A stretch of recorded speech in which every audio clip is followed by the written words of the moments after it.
Hello everyone. तो आज हम 13 to 15 इलिस्ट्रेशन कवर करने वाले हैं of the chapter dissolution of a partnership firm.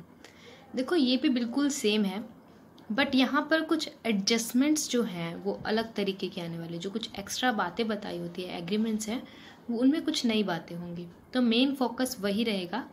बाकी realisation account, capital account, partners loan account और कैश और बैंक अकाउंट वो सिमिलर वे में ही बनेंगे जैसे अब तक बनाते हैं। मतलब अब जो सीखना था वो सीख चुके हैं, बस कुछ एक एडजस्टमेंट सीखनी रह गई है, तो वही करेंगे आज हम। As you can see in this illustration, X and Y are partners who are sharing profit and loss in 4:1। In further information liabilities हैं बैंक ओवरड्राफ्ट, जिसे हम लाइबिलिटी कंसिडर करेंगे। एक्स ब्रदर्स लोन, ये भी एक्स्ट्रा लाइबिलिटी है। Y loan ये partner loan है। Investment fluctuation fund, for that we have to check investment है, यस है, तो साथ ही ट्रांसफर होगी। Capital bank debtor 17,000 debtor transfer होंगे, 2,000 प्रोविजन अलग से। Stock, investment, furniture, building, goodwill and P&L का लॉस। P&L का लॉस कहाँ जाएगा? कैपिटल अकाउंट में जाएगा और 4:1 में पार्टनर में डिवाइड हो जाएगा। The firm decided to dissolve the above date and the following agreements were decided of. X agreed to pay off his brother's loan. So in this adjustment बिल्कुल simple सी थी। X जो है अपने brother का loan लेकर जा रहा है, मतलब लाइबिलिटी लेकर जा रहा है। नेक्स्ट में कहा है कि डेटर 5,000 के बैड हो गए। डेटर थे कितने? क्वेश्चन में डेटर थे 17,000। 5,000 के बैड हो गए तो कितने रिकवर हो गए? 17 - 5 12,000 के। बस इतना ध्यान रखना है। यहाँ प्रोविजन वगैरह पे ध्यान नहीं देना कि प्रोविजन से इतना सेफ हुआ या नहीं। मेन हमारा फोकस ये है कि एसेट से कितना पैसा निकल कर आ रहा है। इन्वेस्टमेंट की वैल्यू 20% कम मिली है, गुडविल 60% पर मिली। गुडविल एट 60% रिकवर हुई और investment 20% less. One of the creditor of 5,000 was paid only 3,000। तो एक क्रेडिटर को सिर्फ 3,000 पे किए जो थे 5,000। अब यहाँ पॉइंट ध्यान से समझने वाला है। देखो क्वेश्चन में टोटल क्रेडिटर कितने थे? 8,000। तो इसे अब डिवाइड कर लेंगे हम 2 पार्ट्स में। इसे वर्किंग नोट में भी करने की जरूरत नहीं है, ये जस्ट आपके अंडरस्टैंडिंग के लिए। 8,000 के डेटर्स हैं, इसे 2 पार्ट्स में कर लेंगे। एक 5,000 का और एक 3,000 का। अब जो ये 5,000 का जो डेटर है ना, ये 3,000 ले रहा है सिर्फ, तो इसे कितने पे करने हैं? 3। अब ये 3 वाला तो पूरे 3 लेगा, तो अल्टीमेटली क्रेडिटर को पे कितना किया होगा? 6,000। थे 8 के बट पे 6 ही करने हैं। तो यानी कि जब आप पेमेंट लिखोगे यहाँ पर टू बैंक अकाउंट और रीजन ब्रैकेट में लिखोगे कि क्रेडिटर्स को पे किए, तो वहाँ 6,000 राइट करो। ठीक है। नेक्स्ट देखो, building was auction for 30,000 and auctioneers commission amounted to 1,000। एक ये पॉइंट और है। देखो बिल्डिंग से 30,000 रुपीज रिकवर हुए, उसे ऑक्शन कर दिया और जिसने ऑक्शन किया उसने अपना कमीशन 1,000 रुपीज लिया। अब यहाँ पर जब आप लिखोगे कि बिल्डिंग से कितना मनी रिसीव हुआ, ये हम कहाँ लिखते हैं? On the credit side of realisation account, वहाँ लिखते हैं बाय बैंक और ब्रैकेट में रीजन लिखते हैं। बिल्डिंग सेल थी, डाटा था, स्टॉक था, इन्वेस्टमेंट थी, गुडविल थी। तो वहाँ बिल्डिंग जहाँ लिखेंगे वहाँ 30 नहीं लिखेंगे, वहाँ 30 में से 1,000 माइनस करके 29,000 लिखेंगे, क्योंकि बिल्डिंग से मिला 30 था बट 1 तो ऑक्शनर ले गया, तो अल्टीमेटली रिकवर कितना हुआ? 29,000। तो यहाँ पर जब आप रियलाइजेशन अकाउंट में नोट करोगे तो बिल्डिंग से कितना नोट करोगे? 29,000। ठीक है। नेक्स्ट पॉइंट देखो, Y took over part of stock at 4,000 being 20% less than the book value and the balance stock realised 50%। अब ये पॉइंट जो है ये भी समझने वाला है। देखो 4,000 का जो स्टॉक है वो 20% लेस वैल्यू पर लिया है ना। तो अगर हम इसे कंसीडर करें कि टोटल स्टॉक अगर 100% होता, हमें 100% वैल्यू जाननी है, तो 20% तो इसमें से लेस किया होगा, इसका 20% लेस किया होगा, तो ये कितनी वैल्यू है? 80% है ना। चाहिए कौन सी वैल्यू? 100%। तो अगर 4,000 का ये 80% है तो बाय में 80 और हमें कैलकुलेट कितना करना है? 100।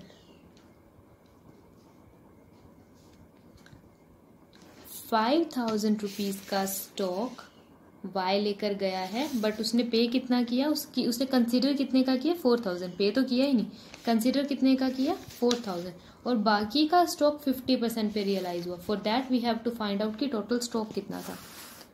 टोटल स्टॉक कितना था 15,000 का।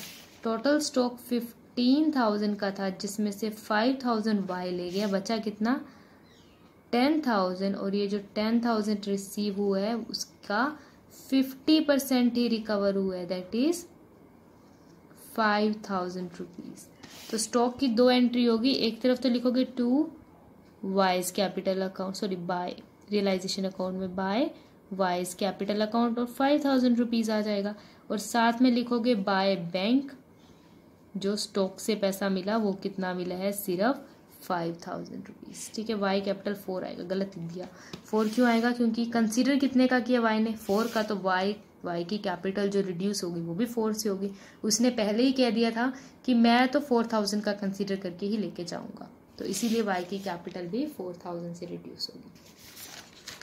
नेक्स्ट पॉइंट है रियलाइजेशन एक्सपेंसेस अमाउंटेड टू 2,000। ये वही है जैसे अब रियलाइजेशन एक्सपेंसेस होते हैं, बाकी इस क्वेश्चन में कुछ भी नया नहीं है। You have to prepare realisation account, partners capital account and bank account. अब देखो इस क्वेश्चन में पार्टनर का लोन तो है, बट कहाँ नहीं है कि पार्टनर का लोन अकाउंट बनाना है, बट बाकी 3 अकाउंट बनाते हुए ध्यान रखने की बैंक अकाउंट में भी पार्टनर की लोन की पेमेंट तो करेंगे, तो वो मेंशन कर दो। ठीक है, नेक्स्ट देखते हैं इलिस्ट्रेशन 14। इसमें कुछ और नए पॉइंट इंटरेस्टिंग मिलेंगे समझने के लिए।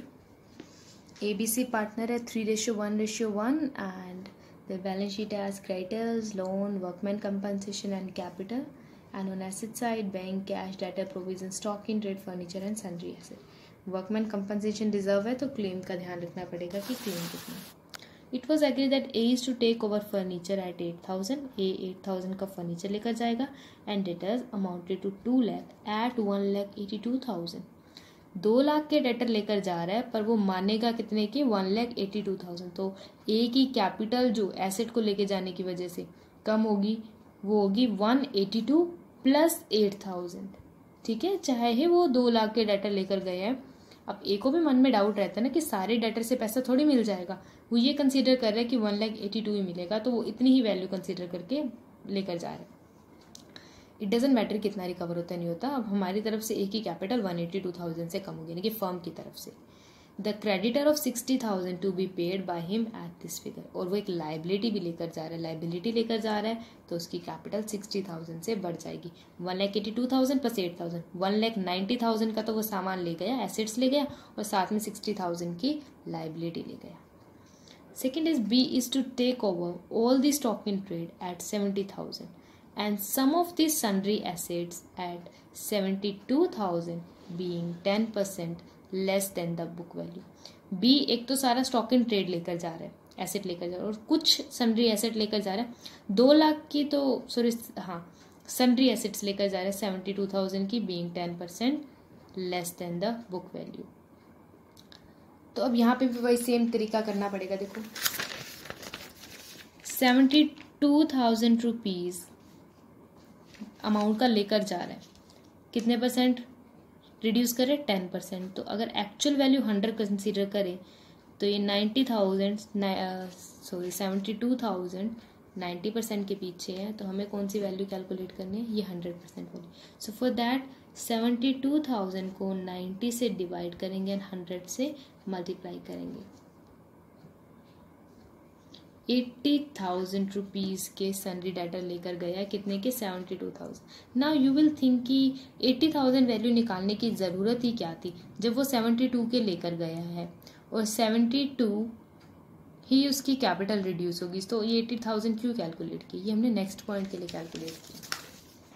C is to take over the remaining sundry assets at 90% of the book value, less 1,000 as discount, and assume the responsibility for the discharge of the loan together with accrued interest of 300 which has not been recorded in the books. एक दो चीज़ें actively तो अलग बात है, वो जो लेकर जा रहा है बाकी बची हुई एसेट्स। तो पहले फर्स्ट पॉइंट देखेंगे, जो सन्ड्री एसेट बची हुई लेकर जा रहा है एट 90%। टोटल सन्ड्री एसेट्स कितने की है 1,70,000। टोटल एसेट थी 1,70,000 की, जिसमें से 80,000 की तो लेकर चला गया बी, माना 72,000 है उसने, बट लेकर तो 80,000 की गया, तो बची कितनी 90,000। अब वो 90,000 की सी लेकर जा रहा है, बट वो कह रहे हैं मैं इसे 90% ही कंसीडर करूंगा, तो सी की कैपिटल 90,000 से कम नहीं होगी, 81,000 से भी कम नहीं होगी, क्योंकि वो 81,000 भी नहीं ले रहा, वो कह रहे हैं 1,000 डिस्काउंट भी माइनस करो जो मुझे डेटर्स को देना पड़ेगा, तो 1,000 डिस्काउंट भी लेस कर दो, तो सी की कैपिटल 80,000 रुपीज से कम होगी। नेक्स्ट वो एक और रिस्पॉन्सिबिलिटी ले रहे कि मैं लोन पे कर दूंगा, डिस्चार्ज ऑफ लोन, बिजनेस में लोन था 15,000 का, और साथ में वो कह रहे कि जो एक्रूड इंटरेस्ट है 300 का, जो बुक्स में रिकॉर्ड भी नहीं कहीं पे ऊपर, तो वो भी मुझे पे करना होगा, तो 15,000 भी पे करेगा और 300 भी पे करेगा, तो अल्टीमेटली 15,300 से कैपिटल इंक्रीज हो जाएगी सी की, क्योंकि सी लायबिलिटी ले रहा है। अंडरस्टैंड। अब नेक्स्ट पॉइंट देखो, the expenses of dissolution were 2700, जो एक्सपेंसेस है वो कितने हुए 2700। Now in this question the remaining debtors was sold to a डेब्ट collecting agency for 50% of the book value. ये तो एक्सपेंसेस हो गए, रियलाइजेशन सीधा यहाँ पे आ जाएगा टू बैंक रियलाइजेशन अकाउंट में, बट सेकेंड में जो बचे हुए डेटर्स है वो 50% पर हुए। देखो डेटर कौन लेके गया था, सिर्फ ए लेकर गया था 2 लाख के, डेटर थे कितने बिजनेस में 2,42,000 में से, तो 2,42,000 में से 2 लाख तो खत्म हो गए, कितने बचे 42,000, 42,000 में से कितनी वैल्यू रियलाइज हुई 50%, दैट इज 21,000 रुपीज, तो वो रियलाइजेशन के क्रेडिट साइड बाय बैंक आ जाएगा। And last point is 40,000 had to be pay for workman compensation. देखो अब यहाँ था तो रिजर्व 30 का, ऊपर देखो रिजर्व था 30 का, बट पे कितने करने हैं 40, तो ठीक है जितना रिजर्व है पूरा का पूरा रिजर्व ये रियलाइजेशन में ट्रांसफर हो जाएगा, और जब इस क्लेम को पे करने की बारी आएगी तब 40,000 ही पे किया जाएगा, यानी कि जब लायबिलिटी पे टू बैंक लिखेंगे रियलाइजेशन अकाउंट के डेबिट साइड में, तब यहाँ लिखेंगे टू बैंक नीचे और ब्रैकेट में लिखेंगे paid claim of workman compensation, और ये अमाउंट कितनी आ जाएगी 40,000, और यहाँ पर जब वर्कमैन कंपनसेशन रिजर्व ट्रांसफर करेंगे तो 30,000 का ही करेंगे, क्योंकि we have only 30,000 in reserve, we can not transfer more than that. तो यही पॉइंट्स अब कुछ थे, अब 15th इलस्ट्रेशन में देखेंगे। In this illustration you have to pass journal entry, so you have to try doing journal entry by yourself. मैं कुछ इंपॉर्टेंट पॉइंट्स ही बताने वाली हूँ, इन केस नहीं होता तो कल जो वीडियो है उसमें 16th इलस्ट्रेशन भी जर्नल एंट्री के, तो उसमें आप समझ सकते हो, but first of all you have to try this.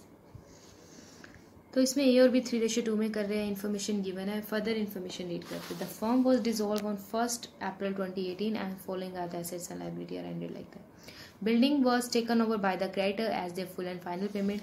तो एक तरफ तो बिल्डिंग की भी पेमेंट कुछ नहीं रिकवर होगा और दूसरी तरफ क्रेडिटर्स को पे भी नहीं करना, तो ये तो यही बात खत्म। जब एसेट और लायबिलिटी आपस में एडजस्ट हो जाए उसे रिकॉर्ड नहीं करना। Second is a accepted an unrecorded asset of 25,000 in full settlement of his loan. तो जो ए ने लोन दिया था, ए का लोन अकाउंट बनता है जो, उसने कोई कैश नहीं दिया, उसने एक एसेट ले ली, कौन सी अनरिकॉर्डेड एसेट थी 25,000 की। क्योंकि यहाँ पर जो लोन है वो अनरिकॉर्डेड एसेट लेकर जा रहा है ए, इसलिए यहाँ पर जो लोन है वो रियलाइजेशन अकाउंट में ट्रांसफर होगा।